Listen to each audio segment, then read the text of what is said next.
Good morning, good afternoon, good evening, and welcome to today's Caffeine for the Soul. And I'm going to go a little bit metaphor crazy in this one. And I just want to remind you that a metaphor is helpful if it helps you to see something that was previously obscured to you. But if you take a metaphor too far, it falls apart. So none of these metaphors are perfect, and they won't stand up to really pushing them to the edge. But I have found each of these metaphors quite helpful in my own quest, I'll call it, to take responsibility for my state of mind. Now, what do I mean by taking responsibility for my state of mind? Well, what I mean by that has changed over the years. So I figured out pretty early on, because my states of mind were pretty harsh and pretty low, that I couldn't carry on as I was. And where I went with it is I went into a paradigm of control. So I went into anything that I could learn psychologically, from cognitive behavioral therapy to neuro-linguistic programming to the Silva mind control. Any technique that I could find that I thought would give me control over my states of mind, I was all in. Now, at the same time, unbeknownst to me, my brother was dealing with his own stuff. And we both connected at a point where we both found a level of peace with where we were at. This must have been 20 plus, 25, it could have even been 30 years ago now. And I remember explaining to my brother about all I'd learned about how you can control your states of mind, and you can use your physiology and use the submodalities of your visual, auditory, and kinesthetic system in order to create certain feelings. And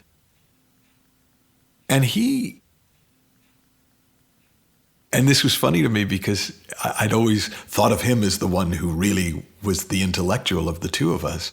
But he was like, it looks to me like states of mind are a lot like weather. They just change, and there's not a lot you can do about them, and there's not a lot you need to do about them.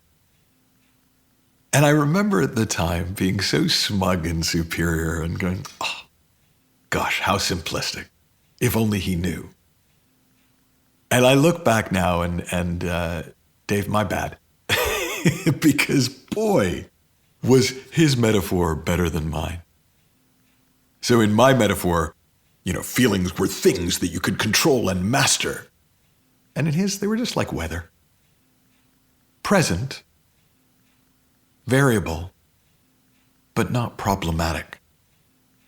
And since that time, there've been a few other metaphors that I've found have been much more helpful to the way I experience life and the way I experience my states of mind than anything I ever did to control my state of mind was. And one is radioactivity. And I just actually heard this was the most recent one that I heard. I heard it from a psychiatrist named Dr. Bill Pettit, who I've known and admired for a number of years.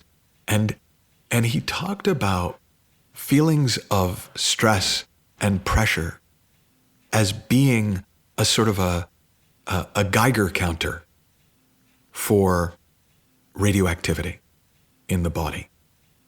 And so when you start to feel stress and pressure, it's like the Geiger counter beginning to pick up. There's something toxic going on in the body. There's something toxic going on in the mind. There's something toxic going on in our thinking. And the earlier the Geiger counter goes off, the earlier you notice the Geiger counter, the sooner you can kind of step away from that thinking that's bringing those feelings of pressure and stress with it.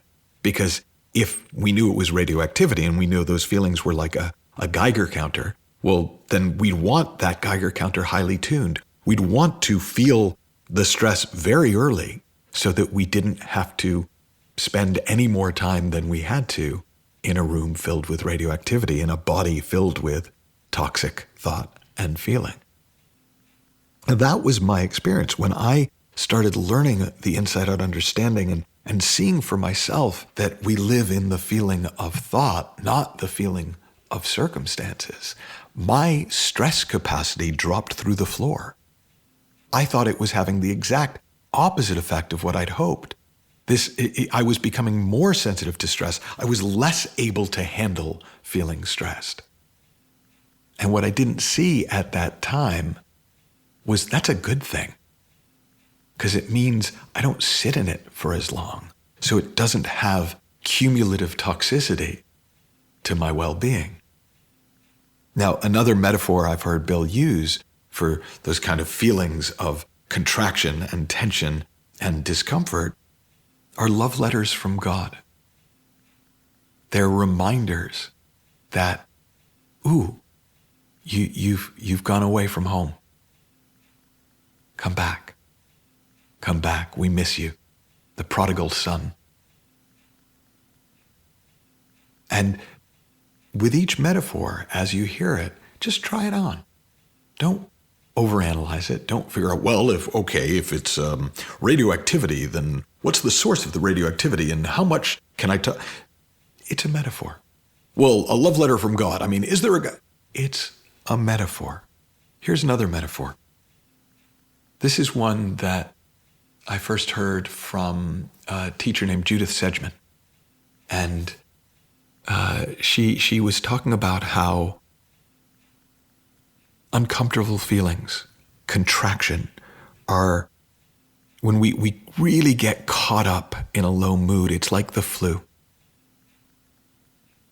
It might linger for a while, but when the fever breaks, we'll be okay. And we know when we're infected with the flu not to go sneeze our bad feeling over everybody else. It's just, it's unkind and it's a bad idea. We know we'll get through it. We know we'll come out the other side. And we know not to dump it on the people we care about most. But maybe my favorite metaphor for the thought-feeling system, for our sort of inner alert that we've gone away from home, that we're caught up in thought, that we're in a low mood, is a hangover. If we didn't know what a hangover was, we would think we were dying every time we had one. Now, maybe you haven't had a hangover, but it's not nice. It's a really, really, usually really bad headache. Noise is just noisome. It's just a horrible feeling. And you feel like you're going to die and you're never going to do anything again. But if you know what it is, you don't really worry about it. You might take a couple aspirin, you might take a morning off, you might drink some tomato juice, but you don't panic. And in the same way, if we understand that our low moods, they're like the weather. They come and they go. And if we spend too much time thinking, just like if we spend too much time drinking, at some point we might wake up with a bit of a hangover. But it's okay. If we take a break from drinking, if we take a break from our thinking, we'll be fine. We always were fine. We just got a little radioactive. We just caught the flu. We just had a hangover. We just got caught in a storm. But it's okay. Even if you get wet, you'll dry out again.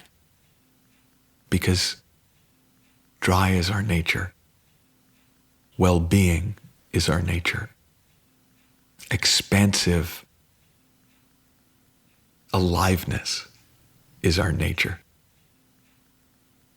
Have fun. Learn heaps. Happy exploring. And I'll talk with you soon.